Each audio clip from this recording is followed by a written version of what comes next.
তাহলে ভাগের ধারণা আমরা এখানে কি পড়লাম? ভাগের ধারণা। তাহলে ভাজক কি? যা দ্বারা ভাগ করা হয় তা হচ্ছে কি? ভাজক, বা যা দিয়ে ভাগ করা হয় তার নাম ভাজক। তারপর হচ্ছে কি? ভাজ্য। যাকে ভাগ করা হয় তার নাম ভাজ্য। যাকে ভাগ করা হয় তার নাম ভাগফল। কি এখন কি করলাম? ভাগ করার পর যা পাই তার নাম কি? ভাগ করার পর যা পাচ্ছি তার নাম। আর ভাগ শেষ হচ্ছে কি? যাকে আর ভাগ করা যাচ্ছে না, বা যাকে ভাগ করার পর যেটা অবশিষ্ট থাকে তার নাম হচ্ছে কি? ভাগ শেষ। তার নাম, যেমন আমরা এখানে একটা উদাহরণ দিয়েছি, 40কে 4 দিয়ে ভাগ। 40কে 4 দিয়ে ভাগ, তাহলে 40-এর নাম কি?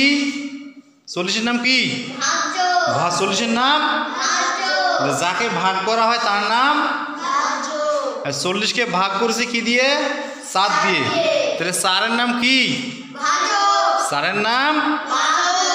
এখন 4 দিয়ে যখন 40কে ভাগ করলাম তখন কি পাচ্ছি? 10। তাহলে 10-এর নাম কি?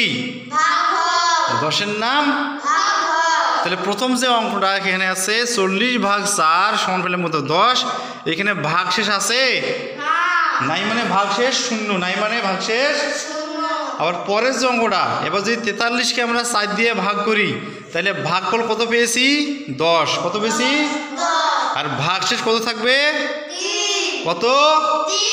তাহলে আমরা কি বুঝতে পেরেছি যে ভাগেরটা কি জিনিস? ভাগ কি জিনিস বুঝতে পারছি? তাহলে ভাগের মধ্যে কয়টা অংশ আছে? একটার নাম কি?